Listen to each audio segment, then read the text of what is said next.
Okay, welcome back. I'm going to read Chapter 9, The Duchess's Decline, which took place between 1975 and 1976. This is this is the where she really starts to, decline in her health. So I'm going to read. This is kind of a long section. When they discuss her decline, it's got different topics over her decline, the machinations of Blum on the attack, the last years of the Duchess from 1978 to 1985, and the death of the Duchess in 1986. But it's kind of, the first part of this book is very, very long. So I just want to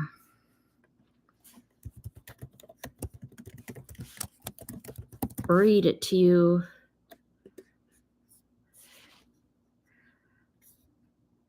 So you can understand it.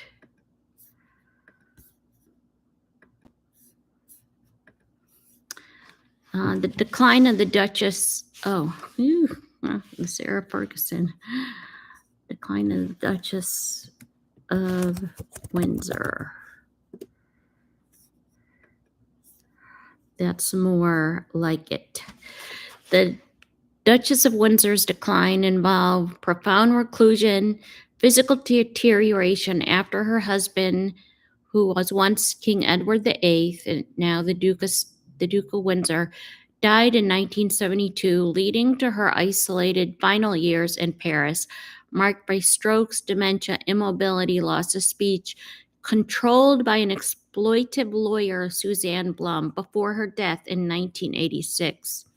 She's now buried beside the Duke in a quiet end to a very controversial life. She is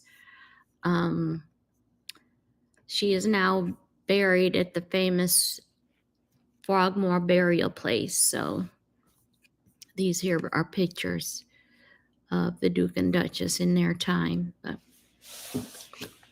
anyway, I'm going to start reading. John Utter officially retired on the 19th of March, 1975.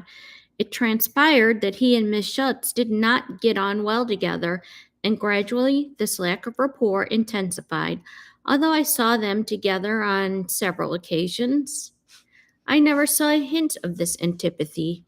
Later, both spoke of it to me. Joanna Schultz thought John was too old and ineffectual, and blamed him for not standing up to Mater Blum. He was in turn mistrustful of Miss Schultz.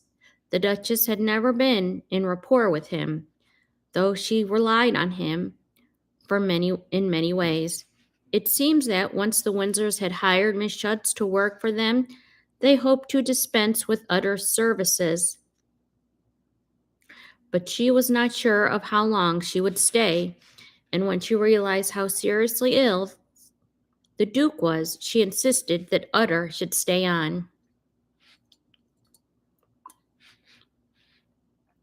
As we have seen, the Duchess wanted to remove Utter at the time of the Duke's death, but was persuaded by Sir Godfrey Morley to keep him on. There is an occasion at a dinner party at the Duchess's house, and had 2 tables of 8. Utter arranged the seating and placed himself in what would have been the Duke's chair.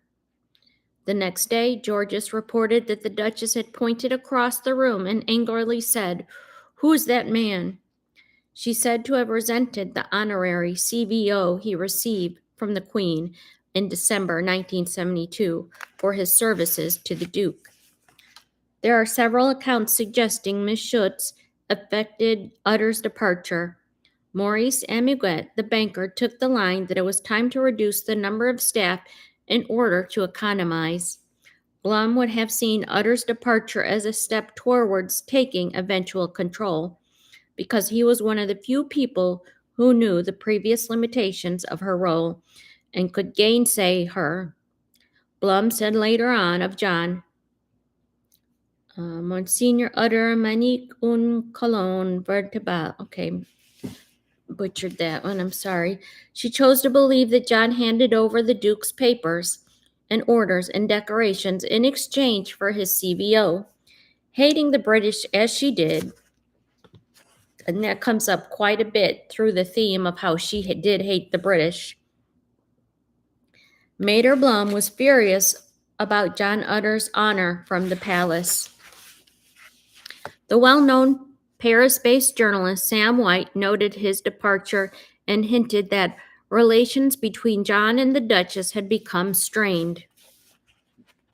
Their differences have centered in the recent months on the Duchess's decision to launch an economy wave in her Paris establishment. This has involved the painful dismissal of many old servants. From Utter's point of view, there was little more that he could do for the Duchess. He was not in the best of health. He turned 70 in 1975, so retirement was how his departure was described. A year later, he told me his theories about what happened. John thinks the reason he was got rid of was that the Swiss banker, etc., thinks he was too close to the palace.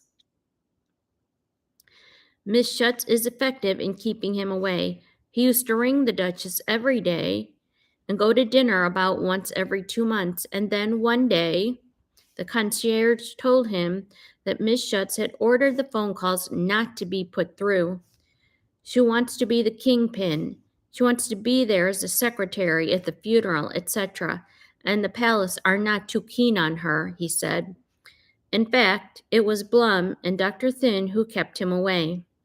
He never saw the Duchess after March 1975.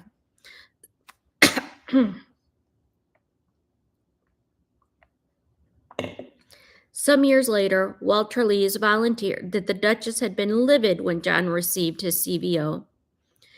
He also recalled that once the Duke and the Duchess had declared Utter has been disloyal. He also asked them, "Oh, what makes you think that?" They replied, "Dr. Antonucci told us." To this he said, "Well, I dislike anyone who said such a thing." Lees went on to describe Antonucci as not a good doctor, just a social one. He thought John had been kind to the Duchess. The result was that Joanna Schutz, the Duchess's Swiss secretary, took on the duties of private secretary. Bloom and Emma Gett instructed her not to be in touch with Utter after he left, and they never saw each other again. In the spring of 1975, or possibly in the later months of 1974, Prudence Glenn interviewed the Duchess for a fashion article in the Times. She is taken there by a friend they had in common. The article is significant because there is more description of the house, the background. Glenn's slight apprehension at meeting the Duchess than of anything the Duchess actually said to her. From it, we learn that the Duchess was still surrounded by her pugs, that she was a little bird-like lady, anxious and yet considerate as a hostess. She told Glenn that she had spent all her morning with the lawyers, adding not much sense of humor. Other than that, her comments were confined to remarks such as, "I can't fit ready to wear because my shoulders are too broad." Glenn clearly struggled to fill her page. She hinted that the Duchess's mental power had declined and that she found it novel having to deal with the financial and legal matters placed before her.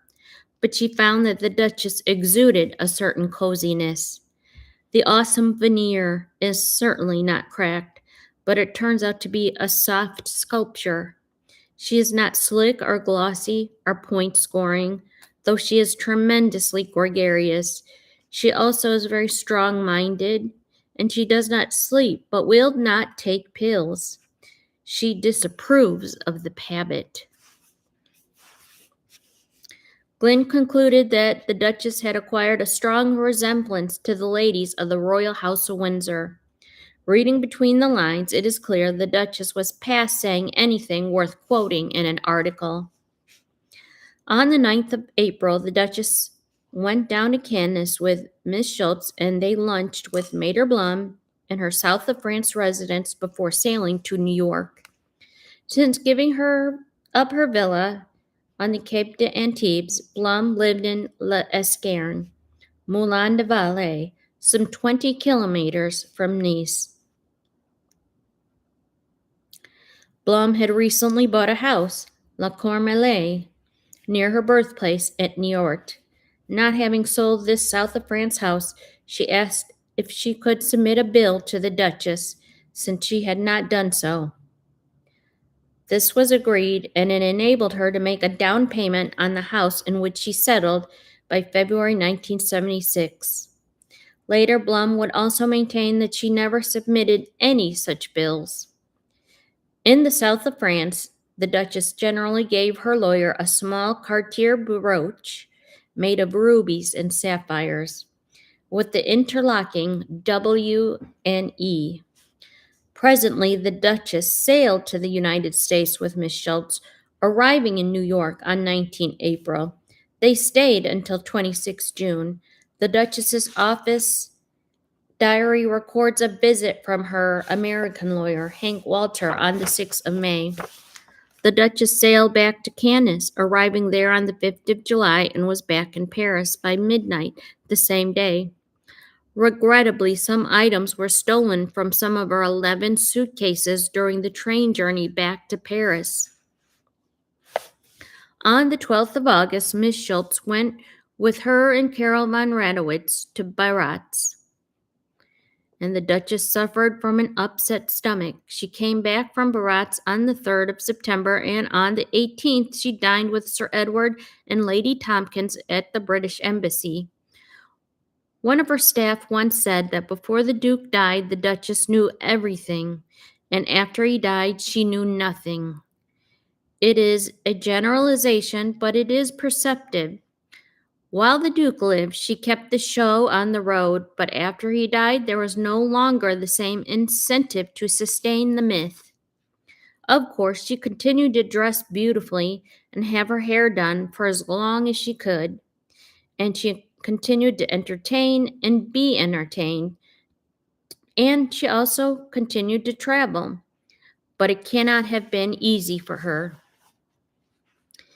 In times of decline, things began to go wrong, not to mention missing. In November 1974, there had been an incident concerning the Duchess's jewels. When the keys to the safe at the Morgan Bank went missing, a search was set in motion, and presently the keys and some hairpins were found, apparently tucked behind the seat of the Duchess's black car. On 12 September, there was a dinner party at the house at which Lord Tennyson, Diane Vreeland, Tassos Fonderes, an ambassador, and Mrs. Henry Taylor, they were present. Another visitor earlier that day had been Madame Metz, a secretary who had worked for the Windsors in the early 1960s before her marriage. On Monday, Georges noticed that 2 lacquer boxes, one of them a rectangular box with a blue enamel center lid, had disappeared from the salon. Miss Schultz wanted to call the police, but Blum and Ambiguet did not want to. Miss Schultz questioned all the guests. Fonderes later told friends that he said the ambassador slipped something valuable into his coat pocket. He stared at the ambassador down, and after dinner the objects were returned. Miss Schultz's conclusion was that the Duchess may well have been given the boxes as a present. This tended to happen, and it is not uncommon for old people to do this. John Utter had noticed that if he praised a picture, she would likely tell him to take it. He never did, but was alert to the dangers. During the lacquer box weekend, Maria Costa also lost an imitation gold bracelet. Okay, just a moment of pause. If you've ever been around the elderly, they do tend to offer you their things. So And I'm sure that might have been what's happening. But this Blum is quite sneaky. By this time, Miss Schutz was intensely worried about the growing influence of Mater Blum. She saw the direction in which these things were heading, and though it essential to rescue the Duchess from Blum's control, it was not possible to do this while the Duchess was in Paris. Therefore, on the return from Baratz, a second trip to New York was arranged, the unstated plan being to effect a coup when the Duchess was safely the other side of the Atlantic. A booking was made on the Queen Elizabeth II for the Duchess to sail to New York on the third week of November. Assisting her was Nathan Cummings. He reserved an apartment for the Duchess in the Plaza Hotel. On the 15th of October, the Duchess went to dinner with Gabby Bentinck, one of the last times she dined out. John Phillips, a writer best known as the young friend of Violet Trefis, was designated to collect her. He found her charm intact as she served him champagne and talked San Francisco, China, and her beloved pugs.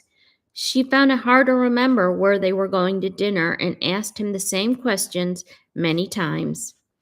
Then, as the Duchess's chauffeur drove them through Bois de Boulogne, she suddenly panicked. "Oh, where is it?" An earring had fallen. As they looked for it and found it, the Duchess spotted the prostitutes in the boys. "Look, the girls, the girls! Is it good business?" This is almost the last vignette of the Duchess before she fell ill. Amongst Miss Schutz's many concerns was her knowledge that the Duchess had been made sick by Mater Blum, continually worrying her over money issues. Not only had Blum turned her against her honorable English lawyer, but she suggested she might be thrown out of her house in the Bois de Boulogne, and pestered her about the cost of wages of her staff and her other expenses. These were considerable, but the Duchess had plenty of money in Switzerland to pay for them. The travel plans remained in place, and the suitcases were prepared and packed. As usual, when the Duchess traveled, her jewels were brought from the bank, laid out on the bed, creating a magnificent display. Maria held up and selected dresses. Appropriate jewels were chosen to match the colors. These were insured, and the rest of the collection was returned to the bank. The proposed trip did not find favor with Blum and Maguette or Georges. Throughout September and October, the Duchess received numerous visits with her lawyer, which caused her great agitation.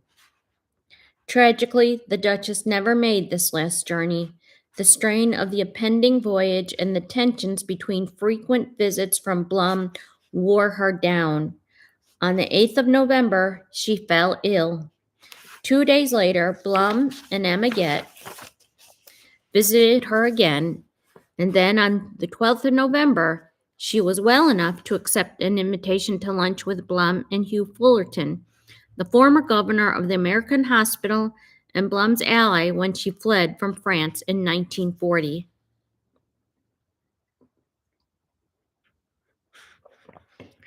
In later years, Blum boasted that the last time the Duchess ever wanted out was to lunch with her. This was true, and in retrospect, it was an unlikely and depressing finale to the Duchess' extended years of social life. At least Hugh Fullerton was there. He remembered as an elegant and cultured man and would have enhanced any lunch table. Unfortunately, the next day, the Duchess of Windsor suffered a perforated ulcer, which led to a severe internal hemorrhage. She was taken to the American hospital where, according to John Utter, who continued to inquire about the Duchess's state of health as best he could, she was definitely on the way out. At the time of the American hospital was acquiring an increasingly poor reputation in Paris's medical community, Richard Rene Sylvain, the management consulting company assessed the way it was run, worried the hospital was coasting on its former excellent reputation. If Chief of Surgery Maurice Mercadier, who had been consulted over the Duchess's health when she was in the hospital, had a bad track record of infections among his patients,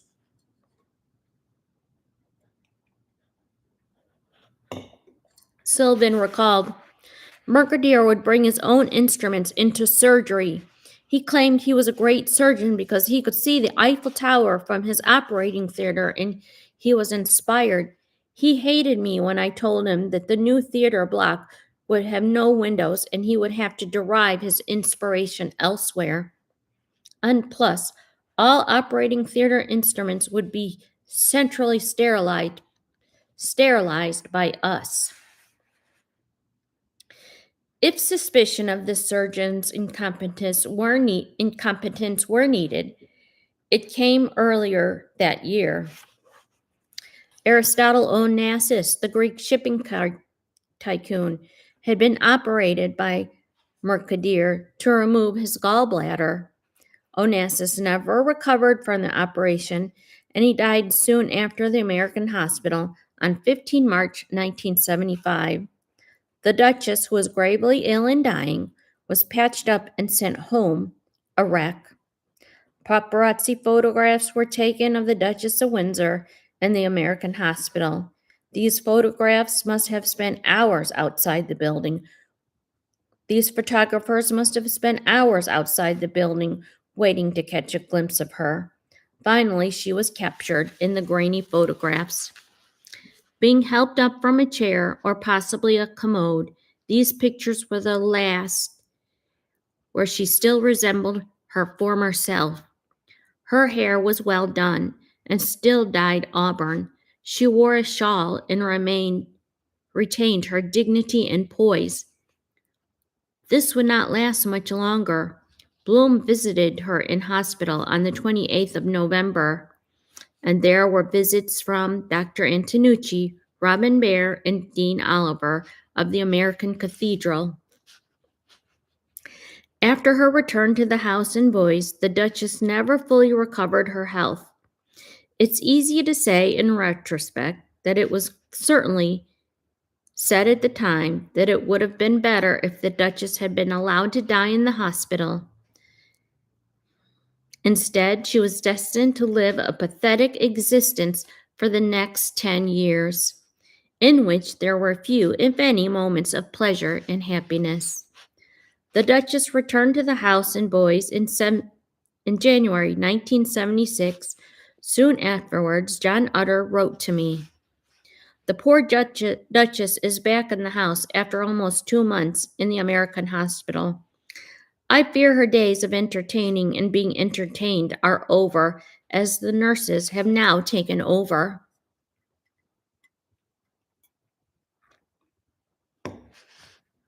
In February 1976, he told me, she is now so old and ill. She should have died soon after the Duke. She always thought everyone would shun her after the Duke's death. This didn't happen, and a lot of young people invited her and went to the house.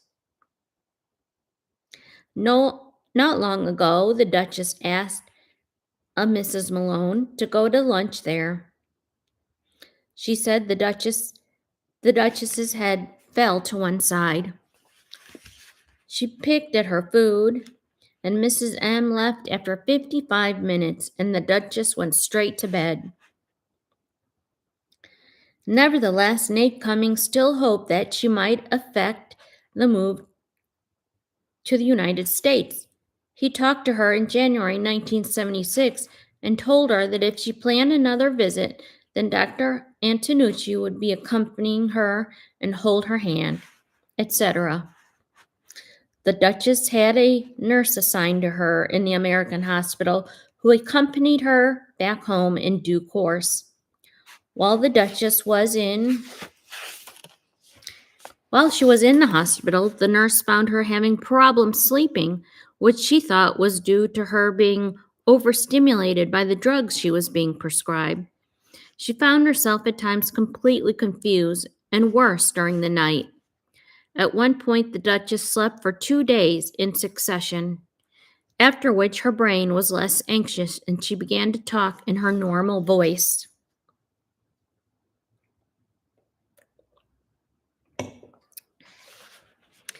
The Duchess's three nurses from American Hospital each had over 10 years of nursing experience. They agreed the Duchess had not been at all well since her return home from the hospital in January. She was tired of being anxious at the end of each day. They were concerned she should not have to worry about anything except during what was still described as a period of convalescence. Her resistance had been drained by alcohol abuse. Her nerves, they were tense, and none of this was helping her get over her gastric ulcer. Her mental health was poor, and her blood pressure was high.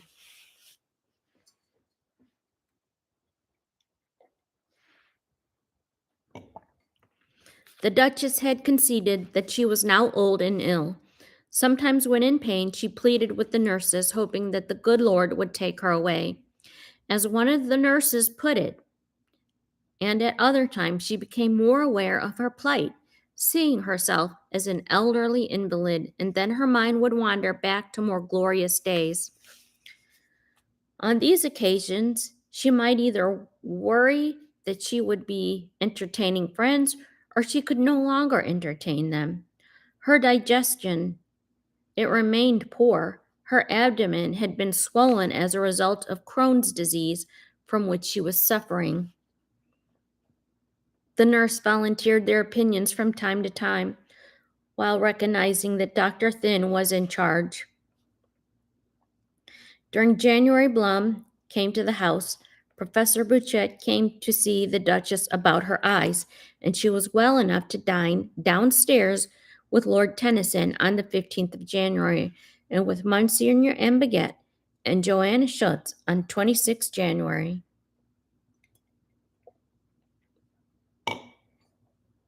By the end of January, there was no marked improvement in her health. Therefore, on the 6th of February, she was forced to cancel a dinner with Baron de Reed and went back to the hospital, which she deeply resented. The Duchess returned home after 10 days. She was well rested. Once she was back, she was better physically, but more confused mentally. She began to ask about entertaining friends for lunch and dinner. Sometimes she was restless at night and asked if she could get dressed to go home. Despite being already at home, she went through phases when she was over-agitated, followed by times when she was subdued. All the doctors could do was give her extra tranquilizers. The nurse requested that a hospital bed should be ordered as they found it difficult lifting her in and out of her normal bed.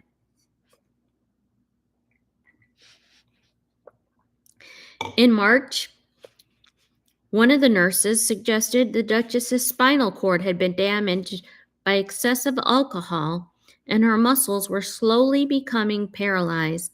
This meant that her heart muscles were being affected as they contracted and strained, which caused her to tremble. Her neck and spine were deformed.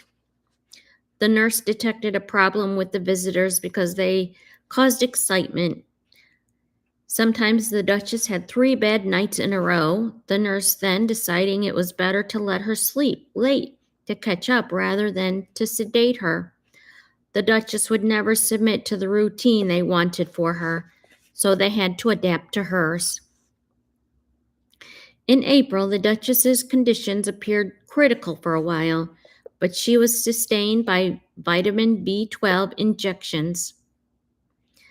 The nurses, 3 of them, remained on duty over Easter.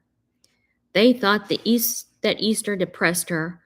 On Easter Sunday morning, the Duchess asked the nurse on duty if anyone was going to church. One of them was going to the American Cathedral and promised to pray for her recovery, which seemed to please her. It was sad that the more lucid the Duchess was, the more depressed she became. All was not well among the nurses themselves. They complained that her chef did not provide them with adequate meals and they were frequently suffered from stomach upsets. All they got to sustain them through the night were 8 small sandwiches and some fruit. The bread was too thin and unevenly buttered, and often they found the sandwiches so dry that by the time they came to eat, they fell apart. They asked for the sandwiches to be augmented by some cake, a tart, a pudding, or a single yogurt. Okay, we're getting to the section where they took her dogs away. One of the Duchess's pleasures in life was the presence of her pugs. In a television interview, Sidney Johnson, the Duke's Bahamian valet, said, "The pugs were like the children the Duke and Duchess never had. They ate from their own bowls with their names on them. They traveled to New York with the Duchess, living below deck but being walked at regular intervals. In Paris, this was very much in evidence, and I saw them running about on my first visit in 1972. Sadly, one of them died in the summer of the Duke's death. When the Duchess fell ill, the pugs, called Ginseng and Diamond, which was the Duke's black pug, they were still in the house. Also, on the property was a mongrel dog named Pompon, who lived at the gatehouse with the German concierge. Presently, however, the nurse said that they feared that the dogs might infect the Duchess. So they were taken from her. They lived elsewhere in the house, looked after by Georges and Monsignor Martin until the dogs, died. The Duchess never saw them again. Another major issue was the question of visitors. The Duchess relied heavily on friends for stimulation. But for the remaining months of 1976, it was Mater Blum who decided who should be allowed to see the Duchess and for how long. Very often, though not always, she made a point of being present in order to hear what is said. None of this was pleasant for the Duchess.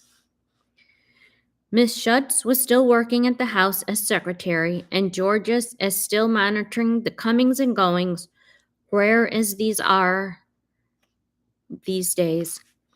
One of those who took an interest in the Duchess was Robin Beer, the same doctor who had been concerned with the Duke's illness. He was a very distinguished plastic surgeon, working with Sir Archibald McIndoo at Lees Grinistad.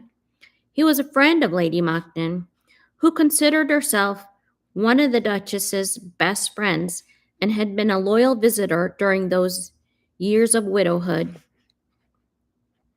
She would have been surprised to know that the Duchess found her pushy and severe, and her visits to be very hard work.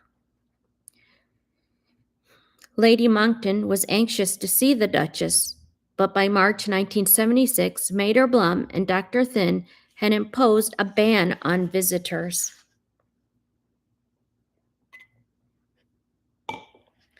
Robin Beer realized that he had to deal with Mater Blum. He came over to Paris and had dinner with Blum at the Duchess's house, though the Duchess herself was not at the table. Also dining were General Spillman, Dr. Thynne, and his wife. Beer was allowed to see the Duchess. But in advance of his visit, Blum ensured that the Duchess was sedated so that she could not tell him anything. On his return to England, he said that the only way he knew that she recognized him was that a single tear rolled down her cheek. On this return to London, Beer wrote to Blum from Harley Street. I have thought about this very carefully, and I've come firmly to the conclusion that Lady Monckton should pay a visit to Her Royal Highness in her near future for the following reasons. Firstly, she is the Duchess's oldest and closest friend, and indeed, she's the only person who might be regarded as a member of the family. Secondly, I think it's important that Lady Monckton should see for herself the tragic state of health which the Duchess now suffers. Thirdly, there's always the possibility that this visit might be the last one possible. Fourthly, It's impossible to predict whether such a visit would be beneficial or detrimental to the Duchess's health, and this can only be established by a therapeutical trial. It might well do her a lot of good, and I do hope it proves to be so. As a postscript, Bear added, I feel that this visit should take place regardless of what the doctor says. To this, Blum replied that when she had spoken to the Duchess about a visit from Lady Monckton a mere week before, the reply had been a categorical no. Blum said she was not sure if this was because the Duchess feared being tired, did not wish to evoke old memories, or appear diminished. She assured Beer that she would not stand in the way of such a visit, and that she was motivated only by the fear that even a very short call might cause the Duchess to get overexcited or enervated, and that afterwards it would be difficult to calm her down. That summer, Princess Anne Marie von Bismarck asked Diana Moseley to intercede with the royal household to get a message to the royal family to the effect that the Duchess was dying all alone, and as Princess Bismarck understood it, they wanted her royal in-laws to know this.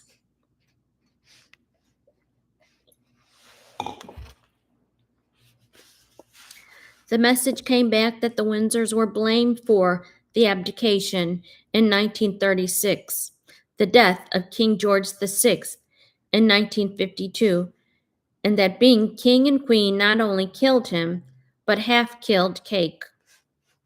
Diana Moseley commented, well, if Cake hated her spell as the queen, I'll eat my hat and coat. And then how about all the Christianity and chat about widows, the dying, and the forgiveness of sins, loving one's enemies? Isn't it richly hypocritical? I never can get over Christians. Their unkindness is so much deeper than ours.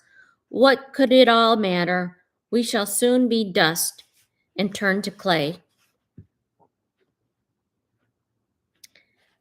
Not everything went badly. One day the Duchess had a visitor, and her nurse observed that she held herself straight back in her armchair in the boudoir, well made up and well dressed. The manner in which she held her head indicated to her visitor that she was pleased to receive her. At other times, the Duchess was annoyed to find herself looked after by strange nurses on the rare occasions when Maria had a day off.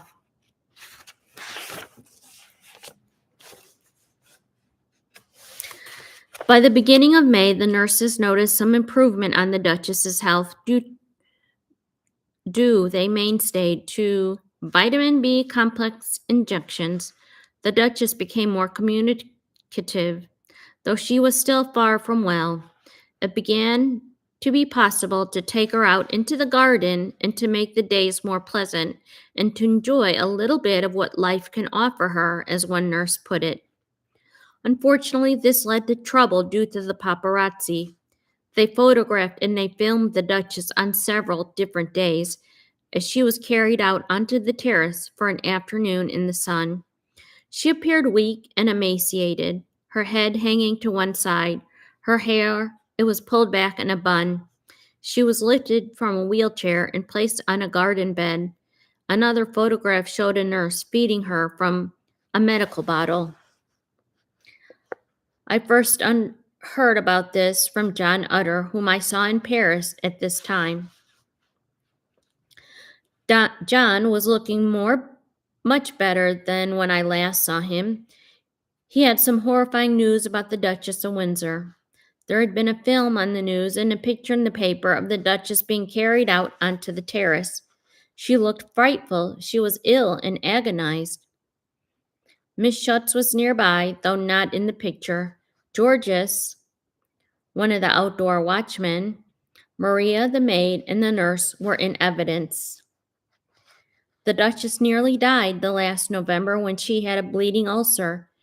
She has a strong heart, however, and has pulled through. The Duchess may have had a stroke, has problems keeping her head up at all, and is only lucid from time to time. Her party days are over, and she can only move with the aid of nurses. She has to be carried through to the boudoir. The picture certainly confirmed all one's fears. The doctor had tried to prevent old friends seeing her, as it upsets her. Biddy Monkton got a fearful shock on a 5-minute visit, and another time he wasn't allowed in at all. It's a thoroughly sad story altogether. The Duchess must realize in her lucid moments the state she's in, yet maybe there's a will to live in it somewhere. There are the tales of Mater Blum intervening. Few days later, I gave John a copy of Ola, which contained one set of full-color photographs of the Duchess. He said he would pass this on to Mater Blum. He did so, and Blum litigated against the photographer and any outlet that had published the photographs for invasion of privacy. She won damages reported at $32,000 from France Soir and the French TV. One of the Duchess's nurses was particularly shocked to hear what happened while she was on leave, commenting, "There's so little pleasures left for the HRH these days. Even to enjoy a change of scenery and the sunshine is menaced by journalists and photographers." Okay, this is one thing. In their little circle, and when David was alive, their circle of friends, they would refer to the Duchess as HRH, even though she didn't have a formal styling of HRH. She had the Duchess, but not the styling of it. Her close friends would call her HRH. I think that was part of David's insistence, because he never stopped fighting for her to have that HRH, which she never got. On the 5th of June, 1976, Lady Mosley wrote to Lady Monckton, "Anne-Marie Bismarck came on her way from Spain, and we dined with her. She didn't see the Duchess this time. As you say, it's up and down. I only hope she's not too wretched. Perhaps not. One could only judge that if one were with her all the time, poor little Duchess. I saw John Utter yesterday at a party at the Admiral's, the Southby Admiral. He quite agrees that none of the Duchess's devoted servants would have told the television photographers that she was going to be brought down in the garden. And that, as Bauer said, was one of the most suspect. One must suspect one of the nurses. Too bad, really. I haven't seen the Spanish magazine, but it sounds horrid." In June, the Duchess turned 80. These entering the last decade of her life. It was reported in the British press that the Queen had sent congratulations to her. The Duchess's state remained unchanged. Sometimes she talks of receptions, invitations, or seeing the hairdresser. She spoke of whiskey or martinis. She tended to become particularly confused in the evenings, especially if she had a visitor. One such visitor was allowed to call, and that was Diana Mosley, who reported to Lady Monckton. They allowed 2 visits a week of 1/4 of an hour. 15 minutes. At least the rest of the time, I suppose, she's just sitting down doing nothing, and it's terribly sad. She looked incredibly frail and thin. She was absolutely all there, but just reminds one of the person one knew, a sort of very shadow of herself. Poor little Duchess. The nurse I saw seemed kind and gentle. I talked to Miss Schutz afterwards. It must be really awful for her. They're all the time. I wish John were there too. One feels they need a sensible, clever man of the world. However, no good thinking of that. It can be helped now. I asked her if she can sleep, and she looked desperate, and she said no. She never slept well at the best of times. One felt terribly sad and completely useless, and nothing one can do, and I came away deeply depressed. By July, the Duchess was calmer and sometimes smiling, able to have some normal conversations with her nurses and to enjoy having her makeup applied while sitting in a chair. For some hours in the day, she was even quite lucid. With the improved sadness came again as the Duchess became more aware of how ill she was and that she was never again to lead a normal life. This proved an opportunity for one nurse to complain how others kept the Duchess in bed until 4 p.m. when it was not necessary. No wonder HRH got irritable, curling up positions, and also bad for her breathing. It was not long before the nurses became fractious. They demanded a pay rise, which was not guaranteed. They began to complain about each other. They argued about how when each one would take a holiday, who would replace the nurses and would be when one way or another. They complained that the night watchman had shouted at them during the night, using insulting language and making aggressive grimaces at them. At the beginning of August, all three nurses handed in their notice and protest, but none left at that time. In August, the Duchess was making some progress, though when Ambassador Taylor and his wife proposed a visit, they were warned that they could get a shock at the Duchess's decline since their last visit. Towards the end of the month, the Duchess was even trying to read a little, struggling with a newspaper print, which she found was too small. Magazines were better for her, as the pictures were colorful and she was interested to learn about the autumn and winter fashions. She could sit in her armchair a certain amount, which meant increasing monitoring in case she tried to get up and then fell. For this reason, bars were attached to her bed at night. The nurses, they then complained about the kitchen boy, how unhygienic the kitchen had become. Not only were they having stomach problems, but the Duchess was suffering too, and even the two pugs. One evening, the Duchess was given langoustine for dinner and had to spit out hard shells, and the nurse commented, if she had swallowed them, they might have perforated the new tender tissue lining of her stomach ulcer, which might endanger her life. The nurses were fed boiled fish tails, which gave them indigestion, and they complained that a lamb chop was contaminated with fly eggs. A living fly was discovered swimming in the sauce of an escalope placed in the refrigerator for the nurse's late meal. Ugh. Another nurse was offered to take on responsibility for cooking, but this was not deemed wise. The other two nurses were united against her. An English replacement was found, and one nurse came and asked Mater Blum and Dr. Thin should consider her. By the end of August, it was decided that the team of three nurses should be replaced as they were given too much trouble. Miss Schultz asked the Duchess which of the nurses she would like to keep. She replied that she did not need any of them. The nurses were asked not to discuss their impending departure with the Duchess, but one day, towards the end of August, the Duchess was grumbling about being turned and complained that she had never had such a bad nursing. In America, the nurses were much better, she said.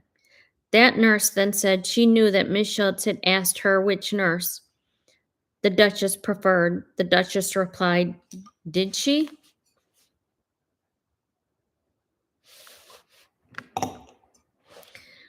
When the same nurse said she needed a vacation, the Duchess said, you do work hard, don't you?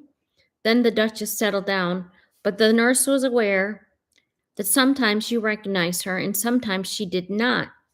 Then the Duchess would fantasize that she was on a ship heading to the United States and ask the nurse what she should wear for dinner and what time the ship would arrive in New York. The nurse humored her with the kind of replies that she thought she would like. Presently, the three nurses from the American hospital were replaced by two nurses from the Danish Institute. Joining the team at this time was Elvira Gazin, who remained with the Duchess until she died and was soon advertising herself on her card, Assistant Medicale Privée. Lady Monckton and Lady Moseley were allowed to visit the Duchess on the 6th of September, and Edmund Borey came on the 22nd of November. That same month, I went to the house for the last time during the lifetime of the Duchess in order to borrow some items for an exhibition for the Queen's 50th birthday at the Guildhall in Windsor, which the Queen Mother had opened. Miss Schutz arranged this, and during this brief visit to the now very quiet house, told me how the Duchess was. The Duchess is much better now. For 10 months, from 13 November in 1975, she had been very ill. Now, with a proper diet, no alcohol, etc., she is beginning to get her sparkle back. She's very weak. That's the problem. She can only walk with help. She said the Duchess could live another 10 years if nothing comes along to upset her. J.S. said she's now better mentally since before the Duke died.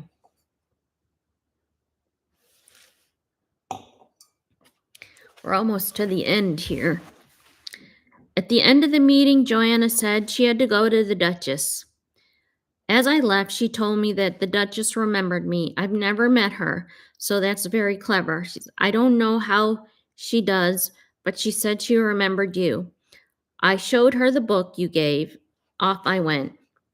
Miss Schutz later said that this is the kind of thing she invariably said to foreign visitors. Towards the end of September, the slight improvement in the Duchess's health, it was damaged by a sudden relapse. On 28 December, Dr. Thynne wrote to Mater Blum giving his opinion that he was sure that, however, that how much the Duchess improved, she would never be able to resume a normal social life again. The Duchess has returned to the American hospital where she stayed from 5 October to 20 October, ostensibly suffering from food poisoning. In reality, this was done to facilitate Blum's dismissal of her chef, her gardener, and Germain at the gate. This was effective as of October the 14th. Lord Mountbatten, he tried to visit the Duchess on the 27th of October, was told no visitors were allowed. Lady Monckton and Lady Moseley came on the 13th of December, and Lady Moseley again on the 21st of December, which meeting Maitre Blum was also present. There was still no shortage of public interest to the Windsor. There were rumors of a book by Philip Bouvard in which one of the stories was fabricated, one concerning the Duke peeing down his leg at the Lido throne room and having to be helped by the lady attendant. Charles Murphy was scouting around, gathering material, the Windsor story. J. Bryan III got hold of John Utter and told him, "You and Aunt Bessie Merriman are the only nice people in the book." The distinguished journalist James Cameron were preparing a 50-minute documentary for the BBC to mark the 40th anniversary of the abdication in December 1976. Based on Francis Donaldson's biography, this was aired on 10 December, and I watched it at the time thinking it's excellent. In particular, the tough contributions from Helen Harding and the more jocular one from Earl of Carnarvon. He claimed that Prince George sent him around to see Edward VIII in December 1936, and he said to him, "Don't give up all this for a mess of pottage," the king cried. "How dare you call Wallis a mess of pottage?" To all this and more, the Duchess was oblivious. She had declined terribly in the course of a year. By November 1976, her condition was described as feeble but stable.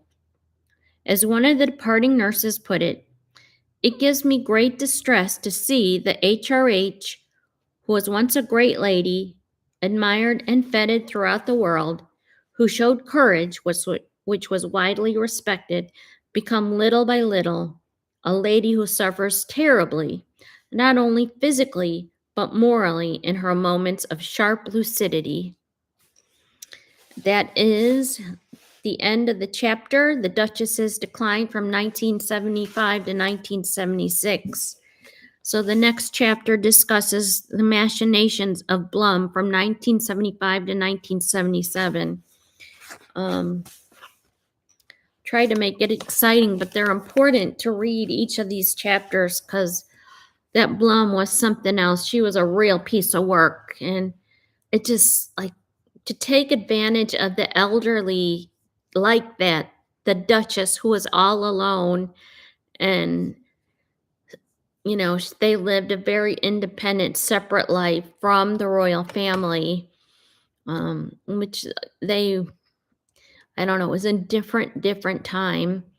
So I just think it's so sad. I mean, she really would have been better off if she would have allowed Prince Charles, the then Prince Charles, to help her. I mean, Mountbatten, he had an agenda, a bit of an agenda. He's always a mixed bag of tricks with an agenda. But if she'd allowed Prince Charles, I think Charles would have really helped, give her a better ending to her life. But he was a young kid. He was in his early 20s. Then he got married in 1981 to Diana and never, had kids. Everything just changes. You have so many responsibilities as the Prince of Wales. I just think it's sad. It's so sad ending, and personally, I think Harry and Meghan better watch out because we all get old. We all get older. Our bodies does not hold up. And, if you are that distant from your family, you don't have anybody to look out for you, especially if you don't have kids. Anyways, but they did have a nice group of friends. This lady Mosley, she was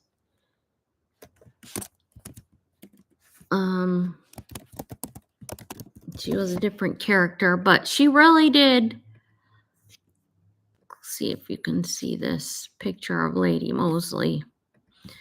She really did seem to care about, she was one of the friends, part of the Mitford sisters. She really did seem to care about Wallis, so, which I think is nice.